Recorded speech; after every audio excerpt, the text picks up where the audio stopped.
In Libya, Gaddafi allegedly refused the offer. The El Rukns call the indictments religious persecution. But Illinois officials say they're exploiting freedom of religion. They're attempting to hide behind the First Amendment here. There's been numerous raids from 1978 on in which automatic weapons, controlled substances, firearms have been pulled out of the El Rukn Mosque with consistency in every raid practically. The El Rukns refused an interview. The federal government has accused another religious sect of being a criminal enterprise. They're commonly known as the Black Hebrews. Surprisingly, the group's leader calls himself a Muslim. 32 Black Hebrews were indicted a year and a half ago for allegedly operating an elaborate credit card, passport, and airline fraud scheme. The Black Hebrews have about 3,000 members, many of whom moved from the U.S. to Israel. Thou hast returned that they may see thy holy presence. They worship Allah, study the Bible and the Quran, and want black religious followers to leave America. Well, number one, I see myself as a Muslim. Prince Asiel bin Israel is a spiritual leader of the religion. He's appealing a racketeering conviction in Washington. America, if it is to be saved, it is going to be saved by its former slaves. We hold the key to the future of America. America is on the losing end. It has a $1 trillion deficit. It has a trade deficit. But most of all, it has a moral deficit now. Why was the government against Malcolm X, Elijah Muhammad, Martin Luther King? Because they have made it up in their mind that they will not let the slaves go. The FBI says race and religion have nothing to do with it. Organized crime does. We targeted a group of individuals who had been conspiring to defraud people all over the United States in a variety of ways, including, as I said, use of stolen credit cards, checks, illegal passports, stolen airline tickets. Religion was never the basis for this investigation. Now the Israeli government is cracking down on the sect. 3 weeks ago, this Washington prayer breakfast was disrupted by Black Hebrews protesting their recent deportation from an Israeli settlement. In a few moments, Afro-Americans who represent an uplifting, wholesome side of Islam.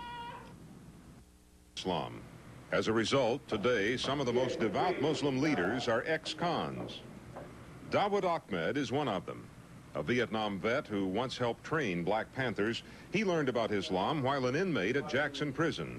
Now, Ahmed speaks of an important lesson he's learned as a Muslim. If the Muslim is being attacked, then God offers you the retaliation, but the best is to forgive. Dawood Ahmed was a street criminal before his conversion, but that's not what an ex-con named H. Rap Brown was into. Brown was jailed in connection with riots during the late 60s. He was best known for his statements on violence. I say violence is necessary. Violence is a part of America's culture. It is as American as cherry pie. While serving time in federal prison, Brown read the Quran. When he was released in the late 70s, he had a different outlook on life. Today, he represents one of the most startling Islamic conversions in America. H. Rap Brown is now Jamil Al-Amin, a fundamentalist Muslim who has turned his struggle inward. The Prophet Muhammad and the Holy Quran are always on his mind. Definitely, Islam is much better than what I practiced before I became aware of what Islam was, before I became Muslim.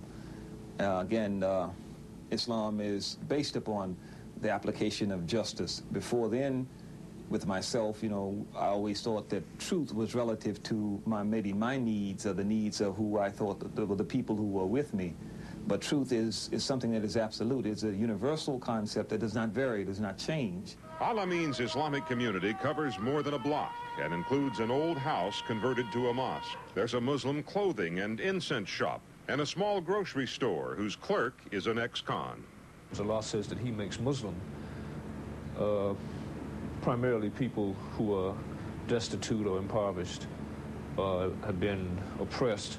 The community even has a licensed medical doctor who relishes Muslim dress and culture. Most women have to relate to what I'm saying. Being able to just dress, to be modest, and for God's pleasure is a liberation from fads, from Paris, from Fila, and from Adidas, and all the rest of that stuff. This host of believers loves a man who is utterly different from media images of the past. He was the best for what he was doing out of Islam, and now he's, you know, I would say he's the best of what he's doing in Islam, as far as establishing this community down here, you know. I mean, hey, you know, he's all right. It's a far cry from the turbulent days of the 60s and the fiery H. Rap Brown. I don't know anyone who could perpetually be angry through a whole period of time and not succumb to his anger. It's like breathing. You breathe in and you breathe out. The same thing in terms of the anger. The anger is not a perpetual state because one would exhaust, one would be consumed by it. It would be a fire that would consume you. A Muslim community similar to Atlanta's is being developed here in Detroit, across the street from the Muslim Center here on Woodrow Wilson. Already, 17 black Muslim families have committed financing to a new housing development to begin construction later this year.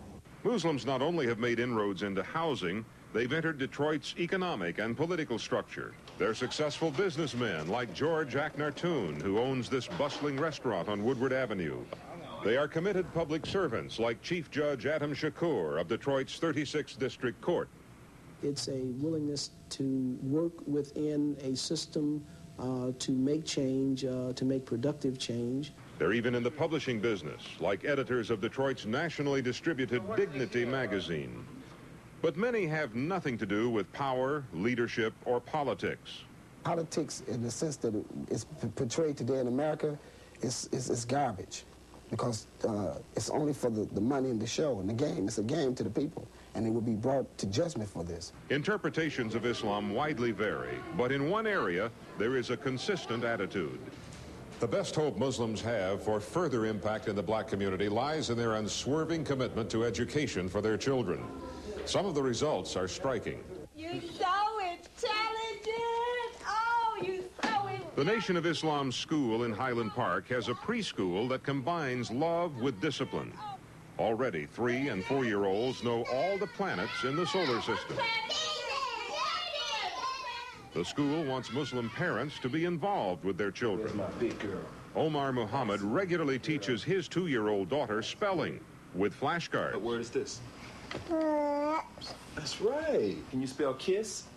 Spell kiss. C-K-I-S-S. At this mainstream Muslim school on Detroit's east side, 1/3 of the children are not Muslim.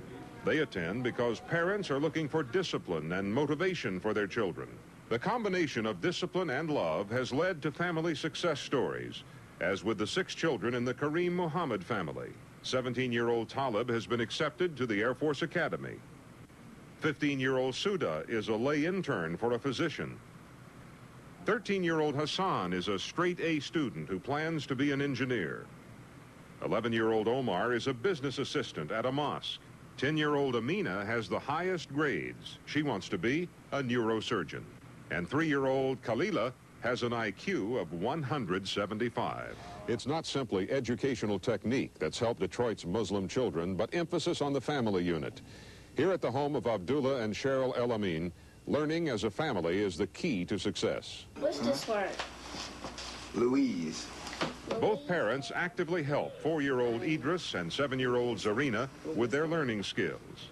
Zarina reads at 4th grade level. As children grow in Islam, parents continually preach a Muslim doctrine of purity. Serious believers don't smoke, they don't drink, they don't use drugs, they don't commit adultery. And they refuse to eat what they call unclean meats, like pork. It is an austere lifestyle because Allah commands it. Islam preaches submission to the will of God, but many Muslims interpret God's will to include revolution. Here in Washington lives an Islamic fundamentalist leader who's chaplain to Muslim blacks in prison. He's an avowed revolutionary named Mikhail Baith. Chaplain Baith is a former gang warlord, a Black Panther, and an activist in the old Congress for Racial Equality. To Baith, it is God who commands revolution. And the change is that you've got to go back to God. We don't believe that white America is prepared to make that sacrifice. Because in making that sacrifice, you got to give up certain things that white America is not prepared to give up. The chaplain's closest alliance is with Iran's Ayatollah Khomeini. During the Iranian hostage crisis, he acted as an intermediary. He's visited Iran 6 times. Ba'ith still wears an ancient ring given him by the Ayatollah. But in sitting down and